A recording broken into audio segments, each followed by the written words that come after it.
मैं बात करती हूँ वो है मोटिवेशन।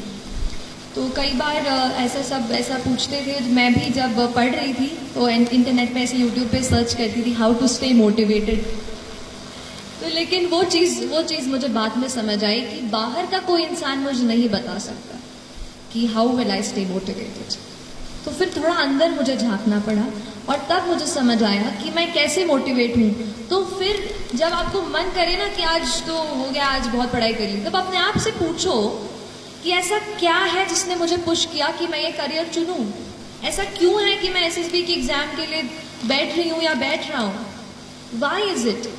अगर आपका वाई तगड़ा है ना तो आप पूरी जर्नी से अच्छे से निकल जाओगे। इसलिए अपने वाई को, why do you want to join the civil service, why do you want to clear this exam, that is very very important. So don't start कि अगर करूँगा तो अच्छा वो मिल जाएगा, प्रेस्टीज मिल जाएगी। अगर आप प्रेस्टीज को सोचकर अगर आप सिविल सर्विस का एग्जाम देने जा रहे हैं तो माय डियर फ्रेंड्स, ज़्यादा दिनों तक वो आपको मोटिवेट नहीं रख पाएगा। तो मोटिवेशन आपको कहीं ऐसी जगह से आना चाहिए कि अगर आप कहीं जा रहे हो, किसी बच्चे को देखते हो, किसी दुकान पर काम करते हो, तो क्या आप ये सोचते हैं कि वो बच्चा वहाँ पे नहीं होना चाहिए, वो बच्चा अभी स्कूल में होना चाहिए। क्या हम कुछ कर सकते हैं अपनी पढ़ाई से? क्या हम किसी ऐसे पोजीशन पे पहुंच सकते हैं कि उस बच्चे को वहां से निकाल कर स्कूल में भर्ती करा दें? तो ये चीज़ आपको मोटिवेट करनी चाहिए। जिस दिन आप सोसाइटी से जुड़ने लगेंगे और समझने लगेंगे कि कुछ और लोग हैं जो अनफॉर्चुनेट हैं, हम बहुत लकी हैं और हम उनकी मदद कैसे करें, तो फिर बहुत जर्नी जो है ना आसान हो जाती है। तो एक ये चीज़ मोटिवेशन की थी कि आप खुद अपने आप को मोटिवेट करिए। मैं लकी रही कि मैं मम्मी पापा के साथ रहकर, घर में रहकर पढ़ाई की मैंने। तो जब भी कभी बोर होती थी मम्मी से बातचीत कर लेती थी किसी टॉपिक के बारे में। आप भी अपने मम्मा से, पापा से या डियर फ्रेंड, आपके भाई बहन जो भी हों, उनसे इस बात का डिस्कशन करें। और इसके अलावा डी स्ट्रेस भी हों। और एक और बात मैम से बात करते हुए मुझे याद आई कि मुझे ज़रूर आपसे शेयर करनी चाहिए, वो है हमारा न्यूट्रिशन और हमारा पूरा जो न्यूट्रिशन हम लेते हैं। देखिए हमारा दिमाग, आपने पढ़ा होगा ना साइंस में, कितना परसेंट वाटर होता है? Our brain is what percent? How much percent is it water? 70%, yes. So close to 70% of our brain is just water. और अगर हम वाटर ही, पानी ही नहीं पियोगे तो कैसे पढ़ाई होगी?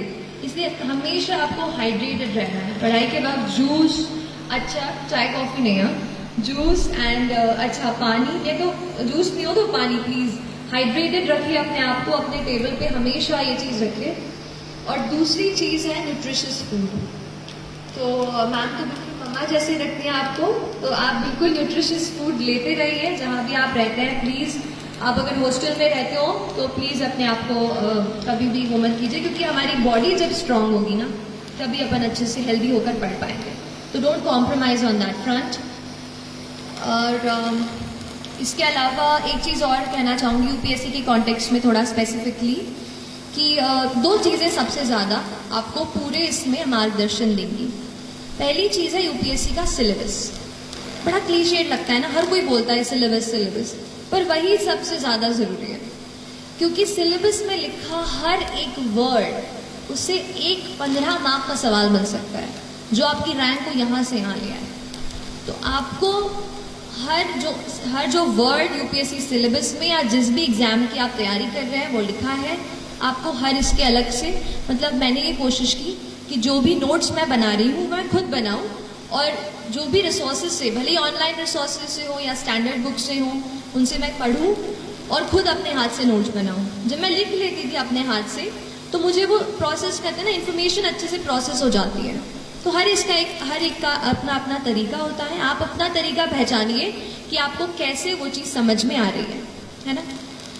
और इसके अलावा मेरे ख्याल से मैंने, हाँ, जो दूसरी चीज़ मैं कह रही थी, यूपीएससी के प्रीवियस ईयर के पेपर्स, वो भी बहुत ज़्यादा ज़रूरी है। कोई भी आप सॉल्व कर रहे हो, पहले तो आप 5-7 साल के अपने प्रिंट करा के अपने पास रख लो कि ये पेपर्स हैं, ये क्वेश्चंस हैं, चाहे प्रीलिम्स का हो चाहे मेंस का हो। हर बार उसको देख लो हर दिन और समझो कि किस स्टैंडर्ड के क्वेश्चंस आपसे पूछे जा रहे हैं, है ना। तो ये दो चीज़ें आपके अल्टीमेट मार्गदर्शक हैं। बाकी तो आप अपनी, मतलब ये है ना कि मैं जो आज बोल रही हूँ ना आपके सामने खड़े होके, ये कुछ चीज़ें मैंने किसी से सुनी है, कहीं पढ़ी है, कहीं यूट्यूब पे कोई टॉपर का वीडियो देखा और शायद वहाँ से सीखी हूँ।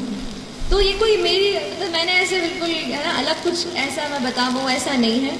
जो भी प्रिपरेशन मैंने की उस पर ही बता रही हूँ कि हम सीखते हैं, इसलिए आप खुद अपनी स्ट्रैटेजी, आप अपने आप को पहचान कर अपनी स्ट्रैटेजी खुद बनाइए।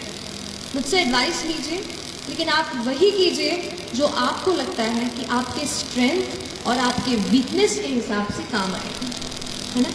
यहाँ पे एक चीज़ मेरे दिमाग में आ रही है, वो है प्लानिंग की। प्लानिंग और अपने नोट्स का ऑर्गेनाइजेशन बेहद बेहद ज़रूरी है। अगर आप एग्ज़ाम, आपको डेट जैसे पहले आ जाती है, यूपीएससी की डेट 1 साल पहले आ जाती है। जैसे 1 साल पहले जब मैं दे रही थी तब पता चल गया था कि अगले साल 2 जून को पेपर होने वाला है प्रीलिम्स का, ठीक।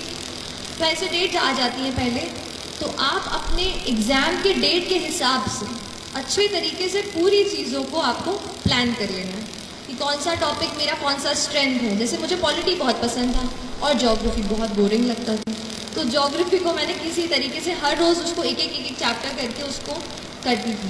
पॉलिटी में एक साथ ज़्यादा भी पढ़ लेती।